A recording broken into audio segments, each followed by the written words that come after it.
Andiny fahavalo zao. Tandiny fahavalo toy koa zany de natao fagnentagna ho an'ny Betroka, distriktin'ny Betroka. Magnentagna antsika ny distriktin'ny Betroka koa raha. Rehefa nagnandray, rehefa nagnandreny ao Betroka ao. Mangataka riaba reny. Andao tsika hiara hirodorodo hampijoro ny fanjakam-pisorona.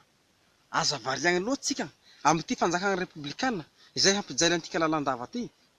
Mangataka tika distriktin'ny Betroka ray manontolo sy ny manodidina jiaby zany raho. Andao tika jiaby zany hiara hirodorodo hampijoro ty fanjakam-pisorona toy. Ndao tsika hiraka amin'ny tatandaza, hanoagna tatandaza, hifidy azy hampijoro ty fanjakam-pisorona toy. Le problemany tsy hainareo ty firotsahan'ny marika tatandaza filoham-pirenena. Nareo mieritseritsy hoe hanao politika.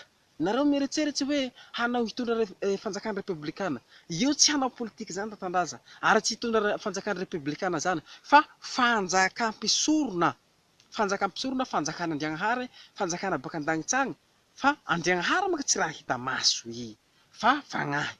Ka tsy maintsy mijibogny ndaty foana raiky, mifidy ndaty hatany fitaovany, hatany fitaovagny mba hindesy hampijoro le fanjakany. Ohatra zao taky hoe, ohatsy teneniko ty tantara tany taloha be tagny. Raha mijery ty baiboly zao tika mijery boky masigny misy tantara tagny. Nanoro ny fanjakana t'Andriagnahary tany any Israely, tamy zanak'Israely. Nindesy rangahy tao Davida zay. Tadidio tsara fa tsy fanjakainy Davida le tany Israely, fa fanjakainy Jehova, fanjakan'Andriagnahary. Fa noho Jehova tsy hita maso, de nifidy ndaty raiky, nifidy olo izy, handesy natany fitaovagny hitondra le fanjakagna io. Zany karazany hoe solon-tenany zany, karazany mifidy olo mpaminany. Ka hoatran'izay koa zany le mitoraky ty. Tsy ho possible Jesosy ho hitanao maso, fa tsy maintsy mifidy olo ihany koa izy mba hatany fitaovana koa hitondra le fanjakam-pisorona solon-tenany. Izy ihany mitondra, raiky ihany ty mitondra, fa mifidy ndaty zany raiky noho raiky tsy hita maso de mifidy ndaty ho solon-tegna.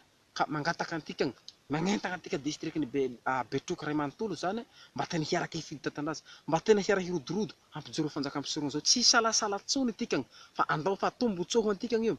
Tena hagnafaka atsika amin'ty mosary, amin'ty siloa, amin'ty problème jiaby zany. Hagnafaka atikany ka amin'ny teran-drano.